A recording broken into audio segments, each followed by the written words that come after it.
ओम नमः शिवाय। ओम नमः धनवंतरिये।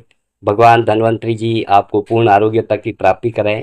इन्हीं शुभकामनाओं के साथ मैं पंकज सोलंकी आज आपको एक ऐसे अच्छी नुस्खे के बारे में बताना जा रहा हूँ जिसे श्वास दमा कफज रोग के अंदर ये बहुत ही अच्छा इसका परिणाम है।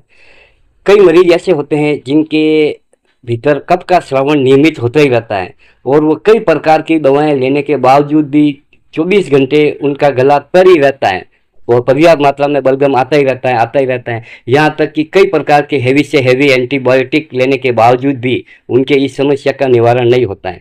आज मैं आपको एक ऐसी दवा बताने जा रहा हूँ जिसके सेवन मात्र से ही आपके जो बलगम है उसका पूर्णतया मतलब ये सुस्त हो जाएगा और यहाँ तक कि जिन मरीजों को बार बार थूकने की जो बीमारी होती है वह भी इससे स्थायी रूप से ठीक हो जाएगी। इस दवा को लेने के बाद में मतलब इस दवा की मात्रा का निर्णय आपको ऐसे करना है जैसे बताऊं, उससे ज़्यादा मात्रा नहीं लेनी है क्योंकि ये भी एक विषैला द्रव्य होता है। तो इसमें थूकने के लिए भी आपको कंठ को है ना थोड़ा यहाँ से दबाव लगाना पड़ता है तब जाके वापस थूक निकलता है। तो चलते हैं अपन नुस्खे की तरफ।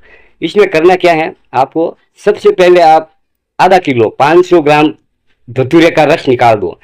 इसमें आपको धतूरे, एक श्याम धतूरा होता है, काला धतूरा और एक ये सफेद फूलों वाला होता है। तो इसमें काले धतूरों वाले का रस बहुत तेज होता है इसलिए अपने को केवल सफेद धतूरों का पत्तों का यह रस निकालना, केवल पत्तों का ही रस लेना है।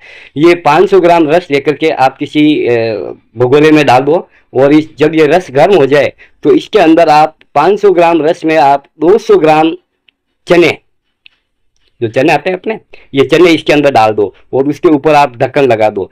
करीबन आधा घंटा या 45 मिनट तक, लगभग 30 से 45 मिनट तक इनको आप उबलने दो। जब ये अच्छी तरह से उबल जाए और धतूरे का जो 500 ग्राम रस है वो 250 ग्राम इन चनों में ऑब्जर्व हो जाए अच्छी तरह से, तब इनको निकाल करके इनको आप छाया में सुखा दो इन चनों को।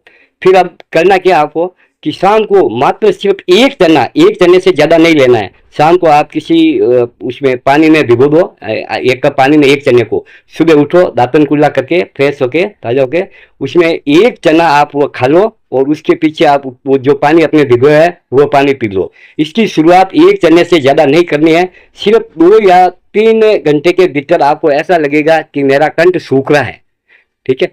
और धीरे धीरे जो कफ का जो बलगम का जो बार बार श्रवण हो रहा है वो धीरे धीरे 5-7 दिन के अंदर ये बंद हो जाएगा। सबसे पहले एक चने से ही शुरुआत करनी है। एक चने से अगर फर्क नहीं हो तो दूसरे दिन 2 चने भिगोए, तीसरे दिन 3, लेकिन 5 चनों से मात्रा भूल करके भी मत बढ़ाना क्योंकि इसमें धतूरा विष होता है। हो सकता है सबसे पहले मैं आपके इसके साइड इफेक्ट्स और उनके वापस निवारण का उपाय बताता हूँ। क्योंकि धतूरा जिसे स्टेकनिया कहा जाता है अंग्रेजी में, इसका प्रभाव रहता है।